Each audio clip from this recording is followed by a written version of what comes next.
से कितने लोग निकलेंगे जिंदा कोई बात नहीं है, हम जिंदा रहने या मरने की कोई बात नहीं है। बात सही बात यह है, काम बात यह है, आदमी में हमारी कामयाबी होगी, हिंदू समाज होगा।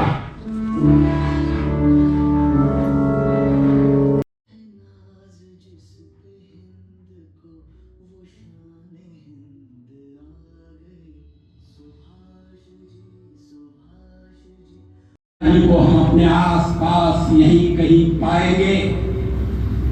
नेताजी हमसे दूर नहीं जा सकते।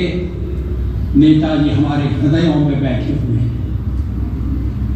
अश्वत्थामा की तरह से नेताजी चिरंजीवी हैं। 75th anniversary of independence and 125th birth anniversary of Netaji.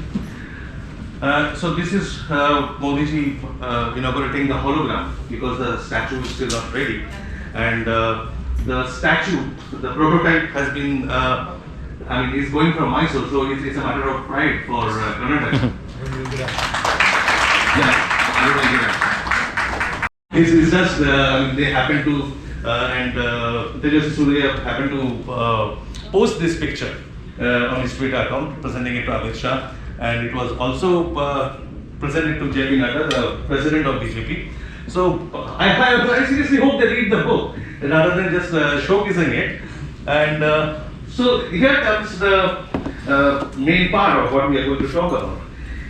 Many people argue because the forward bloc, a very distorted version of the original forward bloc which he had formed after stepping out of Congress, because that new forward bloc became a part of the left front, where the left parties like to claim him as a leftist and a communist, but he was far from being a communist. These are his own words. My political complexion is not so red as interested and malicious people would have led the government to think. If I had the remotest intention of becoming a Bolshevik agent, I would have jumped at the offer made when he was given an offer to submit an apology and go to Europe from the Mandalay jail. So that was when he was around 26, 27 years old. I would have jumped at the offer made and taken the first available boat to Europe. I could have then joined the gay band who trot about from Paris to Leningrad talking of world revolution. So in fact, he is poking fun at those guys who would, there were many Indian permanent revolutionaries posted abroad, and they would talk about global revolution sitting there, and that's why it continues. The only difference is from Europe and from other countries, they have come back to India, and sitting in India, they talk about world revolution instead of focusing on what our real problems are. If you read Subhash Bose's life, he was in exile from 1933 to 1936 in Europe, and the day he stepped his foot on the soil of Europe, a few days ago, Hitler had come to power. So actually he had seen the Nazi regime grow in front of him for the first few years, and he was appalled by the racism, he was appalled by their narrow thinking, and he took very, very strong stand against that racist policy, and he represented the Indian students who were being harassed because of the skin color. And he wrote applications, he wrote their representations, went and spoke to the higher officials of the Nazi party. He was given all sorts of courtesy. He was welcomed everywhere in Rome, in Berlin, wherever he was going. All the fascist party, the Nazi party, they were welcoming him. He was given all the access that he needed. So even then, he did not see any reason to ally himself to their thinking. He was attracted to one thing of those fascists and the Nazi parties, and that was their military discipline.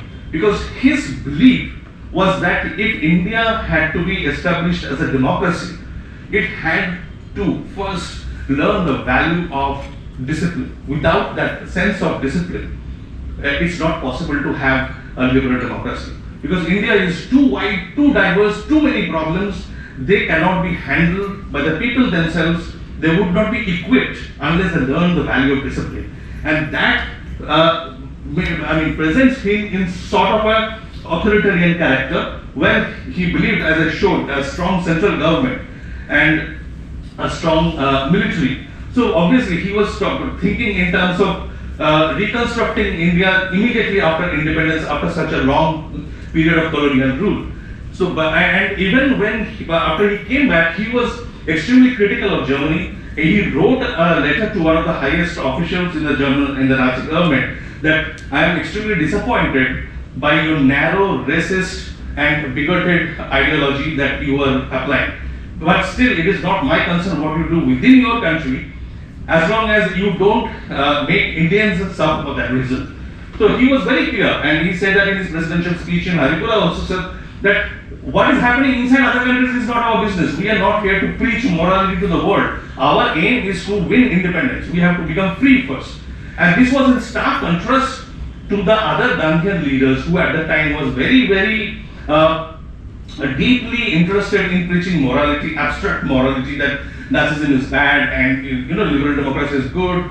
So they had to throw their weight after behind the British imperialists. So it was a very difficult situation, but he took a pragmatic rather than a dogmatic view. So religion, this is very important to remember, because in the current definition of our secularism, we often tend to portray people as the best secularists who don't touch religion. Subhash Bose is portrayed as the best secularist in that model, just as Pandit Nehru. But Subhash Bose's secularism was very different.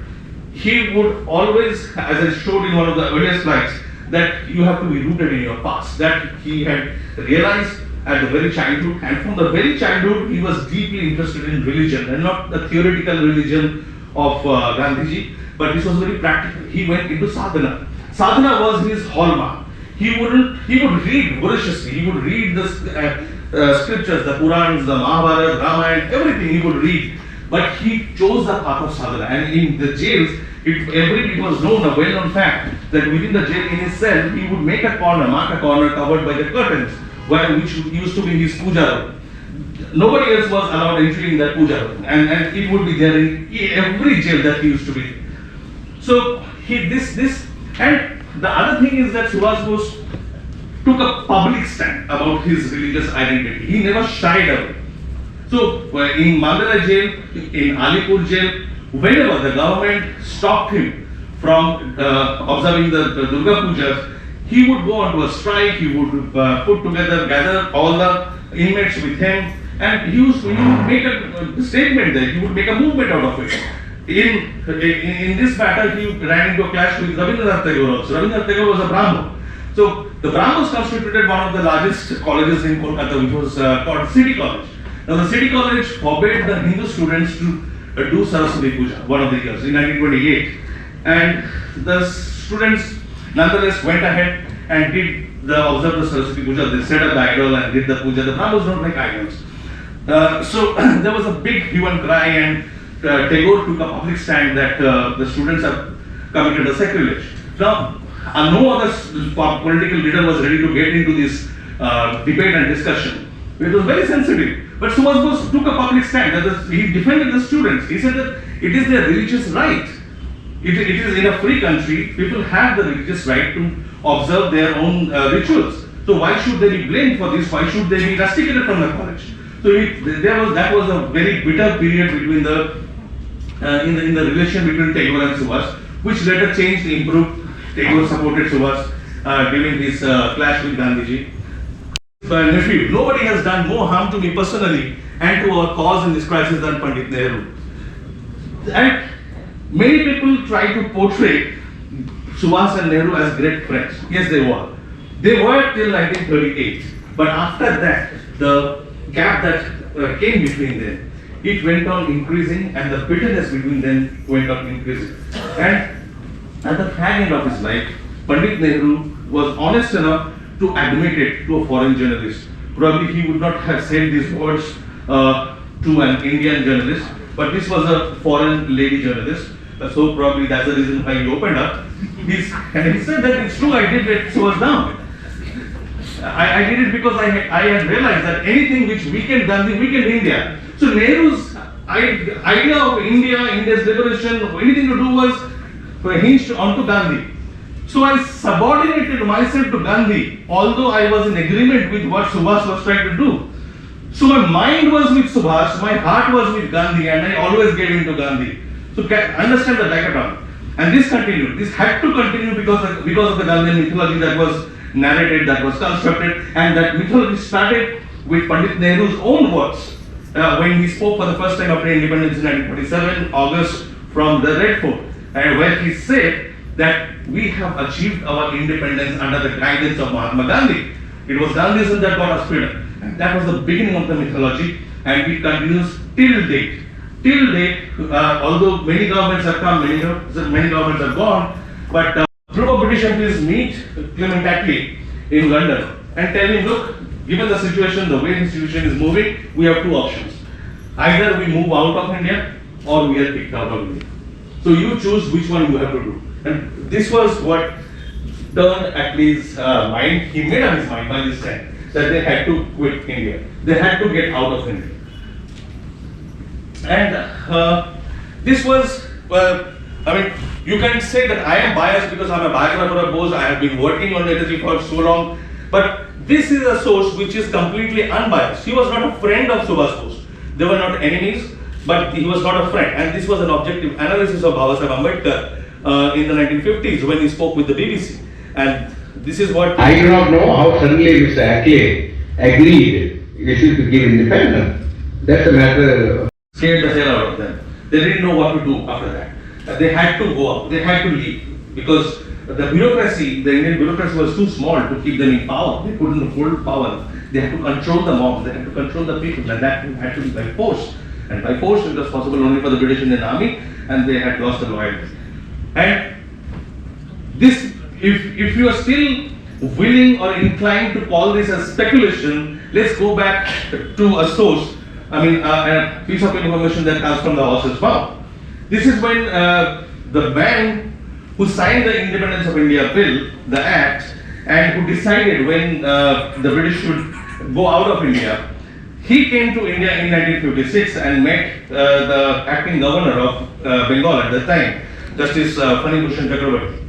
Justice Fani Bhushan Chakrabarti was the first Indian Chief Justice in the Calcutta High Court, and he was acting governor at that time. So they met in Raj Bhavan. He stayed in Raj Bhavan, and there Justice Chakrabarti asked him that what made you leave India in such a haste?